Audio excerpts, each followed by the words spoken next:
Absolutely. So, that's a good question that most people don't realize that they should be having it themselves, is that if you're ideally going for a property in a scenario, you're going to be having some issues because you can't predict what a borrower is going to do. Right. Don't predict the exit strategy before it comes. I know that when I first got started, that was one of the goals, like, okay, this is going to go this direction and this is going to happen. This is going to happen. Yeah. No.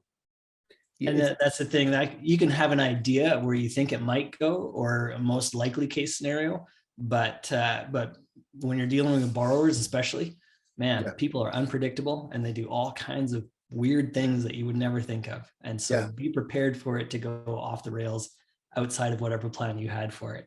That was another one of mine, is everything always goes according to plan.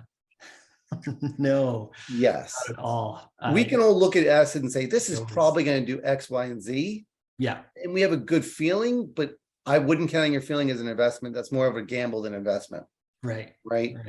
And feel free, if you guys have any ideas of myths or even facts that you're kind of curious, put it in the chat and we'll definitely check into it and talk about it. So when we talk about going from a property, going to real estate, it's hard to grasp the idea that you can't actually evaluate the property. Yeah. That you mean I can't look at the property, I can't check it out, I can't get inside of it before I buy it. That's really difficult for a lot of real estate investors. Yes. Right. Yeah. And it's hard to say, well, but what if you just kind of snuck in, or what if you knocked on the door? No, don't do it. Don't do it. Don't do it. You're going to get in trouble. Yes. You might get away with it once or twice, but you're going to get in trouble. It's a bad idea. Don't do it. And just be prepared for that. You don't know the inside of the house. You don't know what it looks like. So be ready to be surprised.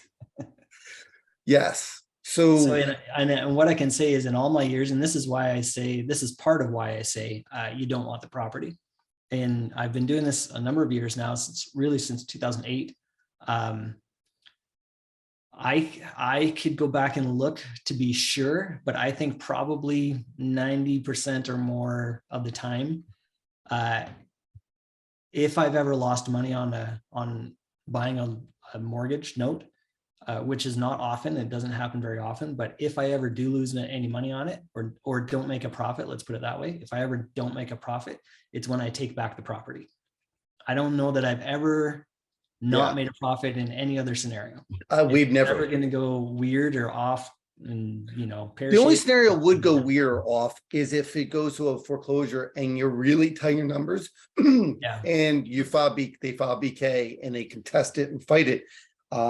I've gotten expensive foreclosures, especially in like Florida, where they contest it. It takes a long time, and it's frustrating, right? Real quick, I just had one just finally this week. These guys have been playing the game literally for 10 years. I didn't buy the loan that long ago, but they've been doing BK, this, that, and the other forever.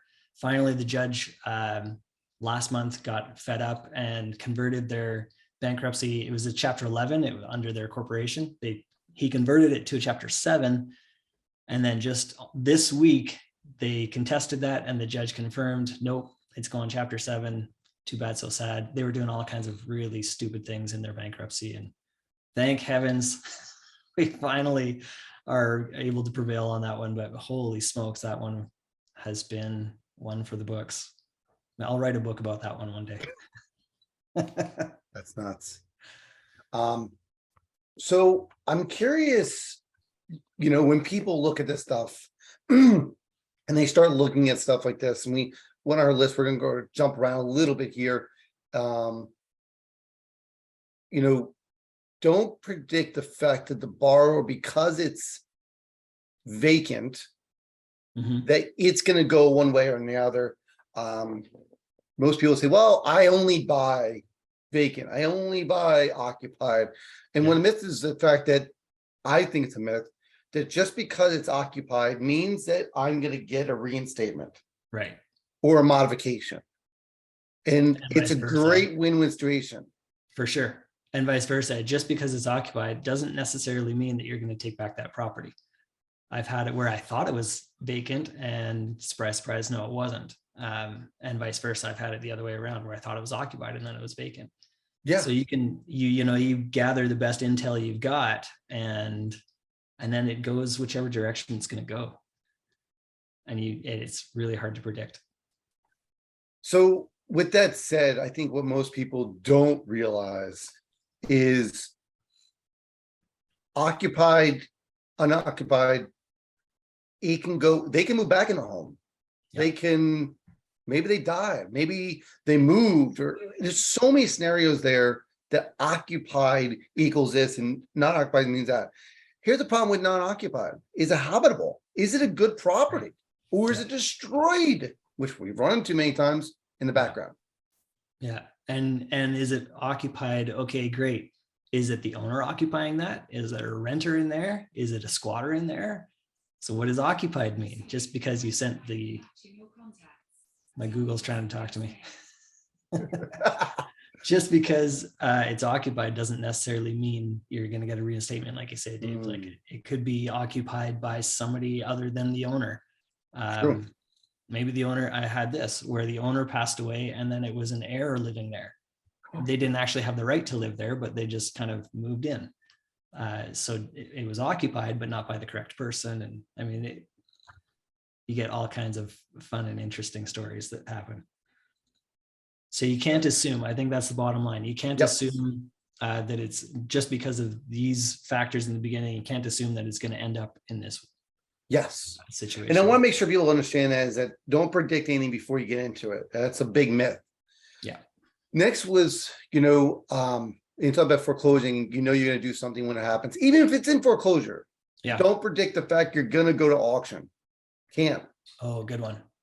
So let's jump around here. Or occupied by renter. Well said, Cindy. So let's flip here for a second, just for a second here. Let's say that the loan is performing. Yeah. Right. It's going to continue to perform. Right. Forever and ever. We hear sellers all the time say it has 12 months, 24 months of seasoning. Right. So what investors typically do is they bid. We'll get into the bidding ideas. They'll bid this based on a performing thing and say, lock, key, done. Right. And so I think it was Dr. Phil that said the best predictor of future behavior is past behavior. So are they going to continue to make payments if they've made 12 consecutive payments? Yeah. Maybe. Yeah. At least for the next, few months, probably. And let's not deviate from the situation. Is not that they decide to. It could be all different reasons why. They can lose a job all of a sudden. They can get sick, die, anything. We've had loans where borrowers stop making payments simply to allow their kid to go to college. Right. Yeah, I had one where I quit making payments because they were paying for their daughter's wedding. The list is endless. So there's all kinds of reasons why people don't make payments, but that happens all the time. So be prepared. That's kind of the moral of that. Be prepared for it to go non-performing. Make sure that you've purchased it at a reasonable price so that if it does go non-performing, you're not hung out to dry. Yeah.